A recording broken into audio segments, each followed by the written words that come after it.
उसे मानसिक रूप से इतना प्रताड़ित किया कि वो अपना मानसिक संतुलन खो बैठी और दौड़ के कूद गई 3 मंजिले से। बच्ची का बाल काटा जाता है, कभी उसके गार्जियन को वहां से गाली देके धक्के देके निकाला जाता है। ये प्रिंसिपल ने अपने अहंकार को तुष्ट करने के लिए उस बच्ची को इतना ज़्यादा जलील किया है और दिन भर जलील किया है। जब तक वो छलांग लगाकर नहीं जाती है तब तक वो जलील की जाती है। ये अगर पढ़ी लिखी होती तो काउंसलिंग करती कि आज एक घर में श्रेया, और निश्चित रूप से अगर हम मदारी पना और मदारी के बंदर से ऊपर नहीं हटेंगे तो हर घर में श्रेया कि अगर वो शिक्षा माफिया 8 तारीख को एक आह्वान पे पूरे प्रदेश में विद्यालय बंद करने की मुहिम चलाने में सफल होते हैं, 9 तारीख को स्वेच्छा से अपने बच्चों को विद्यालय न भेजें। कितने दिन नहीं भेजेंगे? एक दिन कि तुम हिटलर नहीं हो, तुम्हारी जो रोजी रोटी चलती है वो हमारे दम पे चलती है। अगर हम लोग ने अपने बच्चे को रोक लिया और शिफ्ट कर दिया सरकारी स्कूलों की तरफ तो तुम लोग भूखे मर जाओगे। पेरेंट्स रोज कितनी मौत मर रहे हैं उस फीस को जमा करने के लिए। नमस्ते, मैं पल्लवी हूँ। आप भारत एक नई सोच देख रहे हैं। श्रेया, आजमगढ़ की श्रेया, जिसके लिए भारत की तमाम महिलाएं चिंतित हैं क्योंकि सबके बच्चे स्कूलों में ही पढ़ने जाते हैं और चिंता इस बात की है कि जो हम 8 घंटे अपने बच्चों को घर से बाहर स्कूलों में छोड़कर आते हैं उसके लिए क्या स्कूल जिम्मेदार है या नहीं। क्योंकि स्कूल तो ये कह रहा है कि बच्चे अगर शरारत करेंगे तो टीचर तो डांटेंगे ही, उसके बाद अगर बच्चे ऐसा कदम उठा लें तो हमारी जिम्मेदारी कैसी। कहा यह जा रहा है, पहले तो आपका स्वागत है, और कहा यह जा रहा है कि जब गिरफ्तारी हो गई है तो फिर किस बात का आंदोलन, क्यों प्रोटेस्ट कर रहे हैं आप लोग? मैं प्रोटेस्ट अभी नहीं कर रहा हूँ।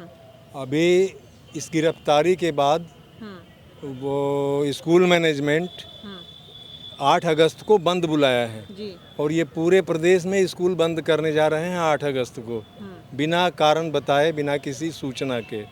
कारण उन्होंने बताया, नोटिस में उन्होंने लिखा कि हम जब किसी तरीके का कोई भी बच्चों को मतलब किसी भी तरीके का पनिशमेंट देते हैं, बच्चे इस तरीके के कदम उठा लेते हैं, उसके बाद हम प्रबंधन, हम प्रिंसिपल और टीचरों पर ही बार बार सवाल क्यों उठाया जाता है। ये उनका जवाब है। और उन्होंने एक बात और कही कि अगर हम लोग इस तरीके का कुछ भी स्टेप ले लेते हैं फिर इस तरीके की कार्रवाई होती है और इसके डर से हम कोई एक्शन नहीं ले पा रहे हैं, बच्चे हमारी इज्जत नहीं कर रहे हैं। नोटिस में ही लिखा हुआ है, अगर मैं सही हूँ, आपने पढ़ा हो तो। ये अगर का मामला है तो किसी के केवल डांट देने भर से कोई नहीं कर लेता है। कोई भी विद्यार्थी, सबको अपनी ज़िंदगी प्यारी है, कौन मरना चाहता है स्वेच्छा से। उसे मानसिक रूप से इतना प्रताड़ित किया कि वो अपना मानसिक संतुलन खो बैठी और दौड़ के कूद गई 3 मंजिले से। कह रहे हैं कि पुलिस की तरफ से ये कहना है कि हमारी तरफ से जो कार्रवाई थी वो हमने की, हमने चार्जशीट भी डाला, उसमें जो जो चीज़ें कर सकते थे हमने किया, जैसे हत्या के लिए उकसाना और ये सारी चीज़ें जो उन्होंने अपने धाराएं जो लगाई हैं। अब हम क्या कर दें? आप लोग लॉ एंड ऑर्डर बिगाड़ रहे हैं, हमेशा प्रोटेस्ट कर रहे हैं। नहीं, प्रोटेस्ट का यहाँ कोई कार्य नहीं है हमारे उत्तर प्रदेश अभिभावक महासंघ के द्वारा। हम तो अब तक शांत थे।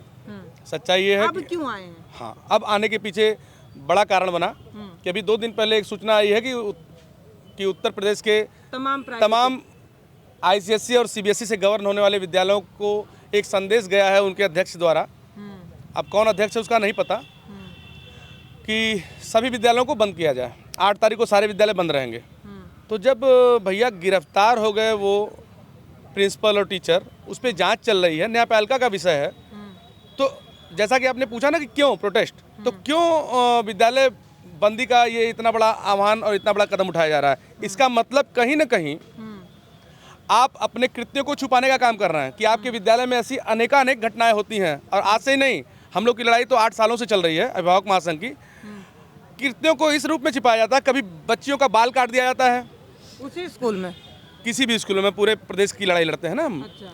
तो किसी बच्ची का बाल काटा जाता है, कभी उसके गार्जियन को वहाँ से गाली देके धक्के देके निकाला जाता है। या फीस नहीं जमा, हाँ, फीस नहीं जमा किए हैं, कुछ नहीं जमा किया, ऐसे तमाम लोग आपके बीच में ही हैं। मतलब बदसलूकी की जाती है। तो ये हिटलर शाही तब तो रुक जाएगी अगर प्रिंसिपल या टीचर गिरफ्तार हो जाए या प्रबंधक गिरफ्तार हो जाए, तो हमारी हिटलर शाही तो रुक जाएगी। हम तो हिटलर हैं, हम झूठ ही प्रोपेगेंडा रचे हुए हैं कि हम 1947 से आज़ाद घूम रहे हैं।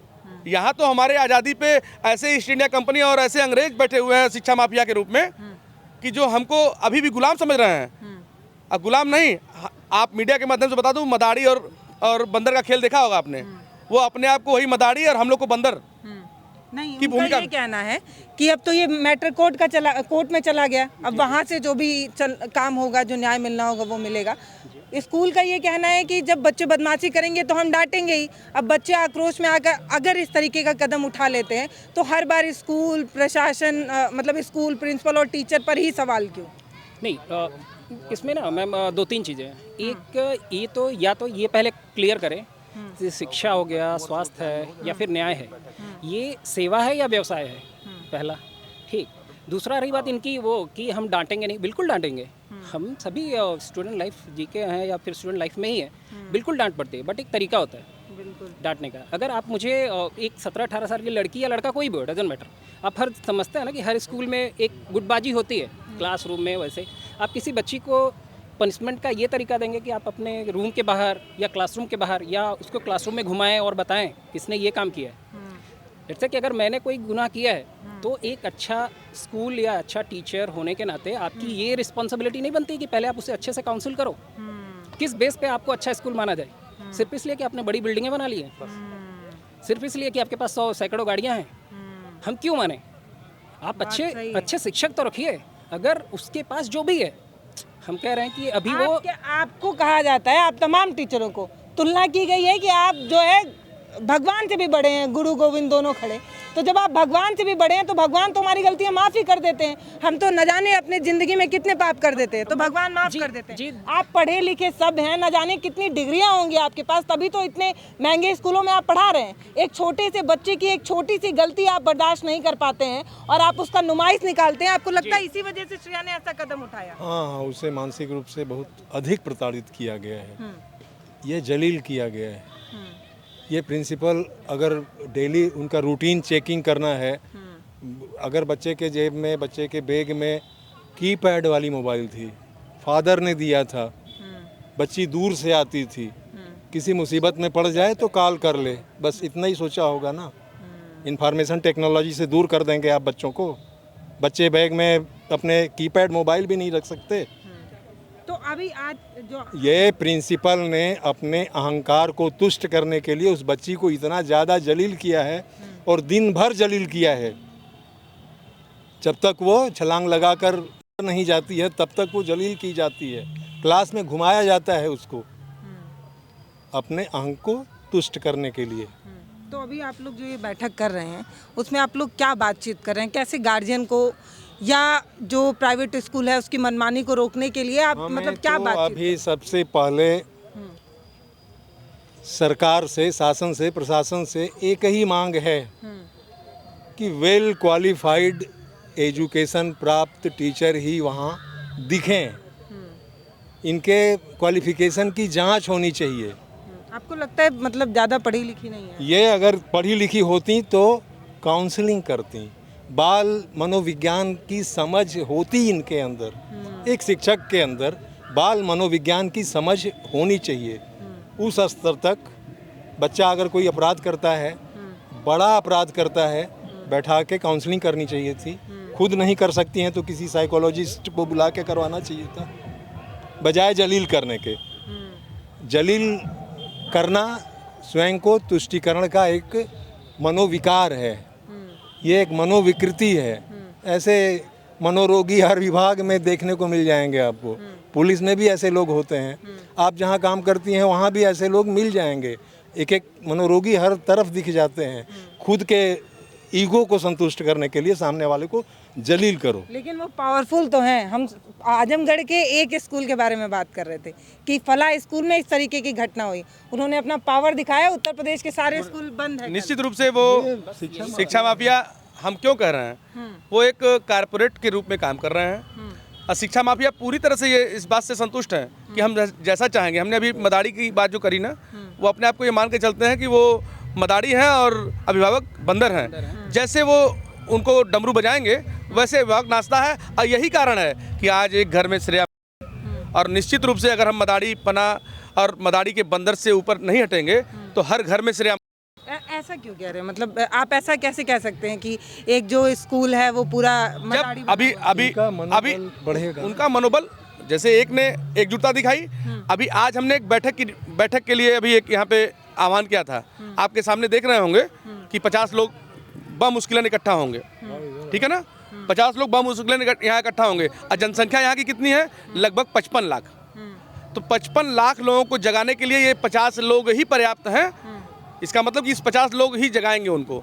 तो हम आज यहाँ जगाने के लिए इकट्ठा हुए हैं कि अगर वो शिक्षा माफिया 8 तारीख को एक आह्वान पे पूरे प्रदेश में विद्यालय बंद करने की मुहिम चलाने में सफल होते हैं, तो हम एक छोटा सा आग्रह करेंगे, अपील करेंगे अपने गार्जियनों से, आप मीडिया के माध्यम से, अपने चैनल के माध्यम से, कि 9 तारीख को स्वेच्छा से अपने बच्चों को विद्यालय न भेजें। कितने दिन नहीं भेजेंगे? एक दिन। एक दिन। जब वो 8 तारीख को विद्यालय बंद करके अपने बल का, अपने प्रभाव का यह संदेश देना चाहते हैं, तो हम भी एक आग्रह के जरिए कि एक दिन गार्जियन अपने बच्चों को रोक ले 9 तारीख को, ताकि उनको ये पता चले कि तुम हिटलर नहीं हो, तुम्हारी जो रोजी रोटी चलती है वो हमारे दम पे चलती है। अगर हम लोग ने अपने बच्चे को रोक लिया और शिफ्ट कर दिया सरकारी स्कूलों की तरफ, तो तुम लोग भूखे मर जाओगे। जो आज ऐशो आराम की जिंदगी और अय्यासी की जिंदगी। सरकारी स्कूल में तो कोई नहीं पढ़ाना चाहता है, सच्चाई तो यही है।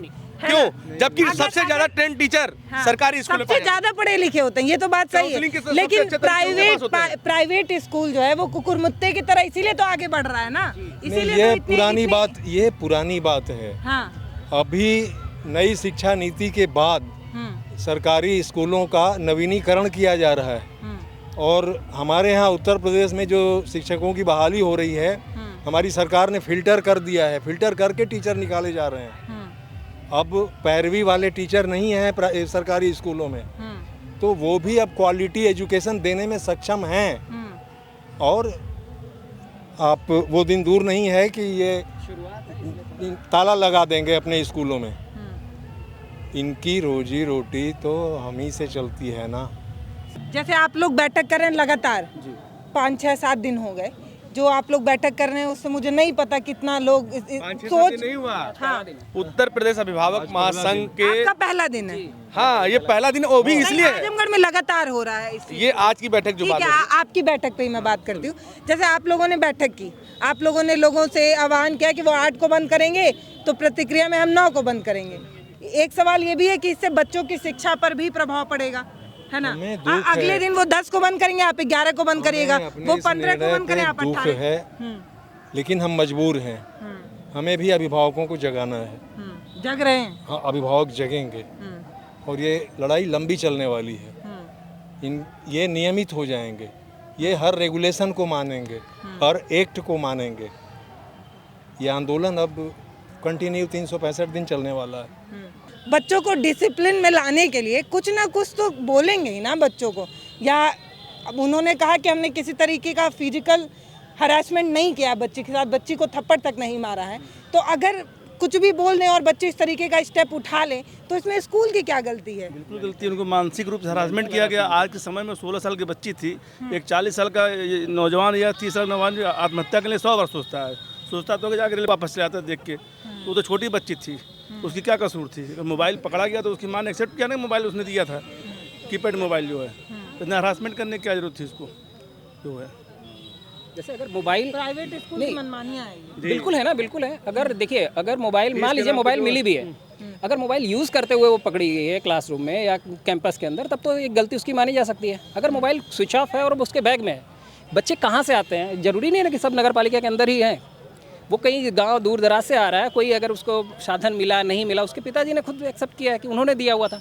स्विच ऑफ करके मोबाइल अगर उसके बैग में मिला है, उड़ के ये भी खबर आ रही है क्योंकि वो बच्ची उनका जो स्कूल बस है उससे नहीं जाती थी, तो इस तरीके से भी एक प्रेशर उस बच्ची के खुंदस। मैम देखिए, ये चीज़ें तो उस स्कूल के बारे में अगर आप किसी से भी पूछेंगे ना, झोपड़ी से उठ के इतने बड़े बिल्डिंग तक पहुँचे तो सेवा करके तो नहीं पहुँचे। जैसा मैंने पहले ही कहा ना कि आप अगर बेसिक क्वेश्चन पूछिए कि शिक्षा, स्वास्थ्य और न्याय ये सेवा है या व्यवसाय है, तो यहाँ व्यवसाय है।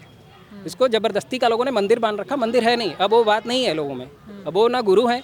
अगर वो गुरु होते तो बच्ची ने अगर कोई गलती करी है तो पहली रिस्पॉन्सिबिलिटी क्या होती है कि उसको एक अच्छे से काउंसिल किया जाए। बच्चे को समझाना है ना कि अल्फा बीटा गामा पढ़ा के छोड़ देना है। अगर आप 20-25 साल बच्चा स्कूल में जा रहा है, उसके बाद में भी उसकी मेंटल स्थिति उस लेवल पर नहीं हो पा रही है कि अपने सही गलत का निर्णय ले पा रहा है, तो किसका फेल्योर है? ये स्कूल का फेल्योर है ना। आप सिर्फ उसको किताबी कीड़ा बना के बाहर निकालना चाह रहे हो क्या? और बात करते हो कि हम सफ़ेद पोश हैं, हमने तो बस समाज का वो ठेका ले रखा है सुधारने का। तो समाज सुधार तो नहीं रहे हो। मोबाइल मिली, आपने बच्चे के माँ बाप को इन्फॉर्म किया तो उसमें बताने में क्या, कोई बम तो थोड़ी ना मिला था कि आप उसको क्यों नहीं बता पाए उसके बैग में मोबाइल मिला? ऐसी क्या बात थी कि नहीं मम्मी से ही बात करनी, मम्मी आज से? जो ये आप लोगों की बैठक है जिससे आप लोगों को जागरूक कर रहे हैं, आपकी संख्या 50 है, वहाँ असंख्य लोग हैं और ठीक है हाँ? 50 आज 50 है, कल 5,000 हो जाए संख्या। अभिभावक खुल कर नहीं आना चाहता, लेकिन जब बिकॉज ये जो है ना, ये particular school versus guardian Azamgarh नहीं रहा है, ये अभिभावक, क्योंकि वो हम तो उनके कंज्यूमर है ना। एक सिंपल सा एग्जांपल लीजिए कि अगर मुझे कोई, मैं एक कस्टमर हूँ, मुझे कोई शर्ट खरीदनी है तो मैं अपने बजट के हिसाब से ब्रांड डिसाइड कर सकता हूँ। लेकिन हम अगर कभी स्वास्थ्य में चले जाएं, कोई दवाई लेनी हो या शिक्षा में चले जाएं, उन्होंने डिसाइड कर दिया कि ये वाली बुक खरीदनी तो आपको यही वाली बुक खरीदनी है। हाँ, वो भी यहीं से लेनी है और आप वहाँ कंज्यूमर नहीं है। आप समझिए इस बात को ना कि आप कंज्यूमर नहीं है वहाँ पे। आपने वो फरमान जारी हो गया, आप दीजिए। ये जैसे एक मौत हो जाना, ये जरूरी नहीं है ना कि आदमी, वो बच्ची ने सुसाइड कर लिया तो एक बखेड़ा बन गया। पेरेंट्स रोज कितनी मौत मर रहे हैं उस फीस को जमा करने के लिए। ये कोविड टाइम से अभी गुजरा है, सब ने परेशानियां झेली हैं। क्या इन्होंने वैसा कुछ वो किया, कोई फीस माफ़ करी या कभी वो किया? आप इनकी स्कूल बसें देख लीजिए, बसों में आप कोई सा भी किसी भी स्कूल की बात, मैं इस किसी पर्टिकुलर स्कूल की अब बात नहीं कर रहा हूँ, ये पूरे एक उसकी इन्होंने एक ऑर्गेनाइजेशन बना रखा है। स्कूल में स्कूल बसें जो जाती हैं 70-80 की उनकी सीटें, जो भी सीटें हैं, अब देखिए उसमें कितने बच्चे खड़े जाते हैं, स्टैंडिंग में जाते हैं, क्या उनकी फ़ीस पूरी नहीं ली जाती है?